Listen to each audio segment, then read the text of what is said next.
Sejarah pasar modal. Pengertian pasar modal. Pasar modal atau capital market adalah tempat bertemunya pihak yang membutuhkan dana atau emiten dan pihak yang memiliki dana atau investor melalui transaksi instrumen keuangan jangka panjang seperti saham, obligasi, reksadana, dan juga instrumen derivatif lainnya. Selanjutnya, sejarah pasar modal dunia. Awal mula yaitu abad ke-17, pada 1602, bursa saham pertama di dunia berdiri di Amsterdam, Belanda, bersamaan dengan didirikannya VOC. VOC menerbitkan saham kepada publik, menciptakan pasar efek pertama di dunia. Selanjutnya yaitu perkembangan di Inggris dan juga di Amerika. Pada tahun 1801, London Stock Exchange atau LSE itu resmi didirikan. Selanjutnya 1792 yaitu Bursa Saham New York atau NYSE dibentuk setelah perjanjian Woodward-Ackerman. Selanjutnya yaitu perkembangan modern. Bursa saham berkembang di berbagai negara sebagai pusat kegiatan ekonomi dan juga investasi.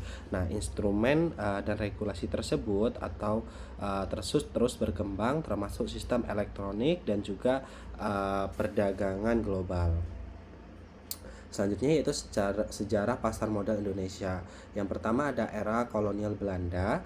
Pada tahun 1912, bursa efek pertama di Indonesia itu dibuka di Batavia atau Jakarta oleh pemerintah Hindia Belanda. Nah, bursa ini digunakan terutama untuk perdagangan saham perusahaan-perusahaan milik Belanda. Selanjutnya masa kemerdekaan dan juga penutupan. Pasar modal sempat ditutup karena situasi perang dan juga ketidakstabilan ekonomi. Selanjutnya 1956 itu pemerintah Indonesia menasionalisasikan perusahaan Belanda, pasar modal itu tidak aktif. Selanjutnya yaitu reaktivitas bursa efek. Nah, pada tahun 1977, Bursa Efek Jakarta diaktifkan kembali oleh Presiden Soeharto.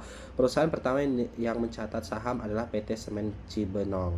Selanjutnya yaitu era deregulasi 1988 sampai 1995. Paket kebijakan Paket Oktober 1988 atau Pakto 88 membuka peluang besar bagi perusahaan untuk go public. Volume perdagangan meningkat tajam. Selanjutnya penggabungan bursa efek pada tahun 2007, Bursa Efek Jakarta atau BIJ dan juga Bursa Efek Surabaya atau BIS bergabung menjadi Bursa Efek Indonesia atau BEI.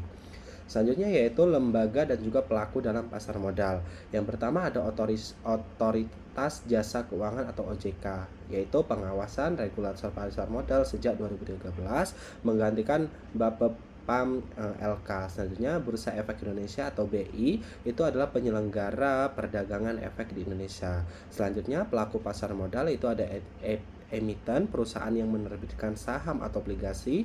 Investor itu adalah yang memberikan instrumen pasar modal. Selanjutnya perkembangan terkini yaitu ada digitalisasi transaksi atau online trading.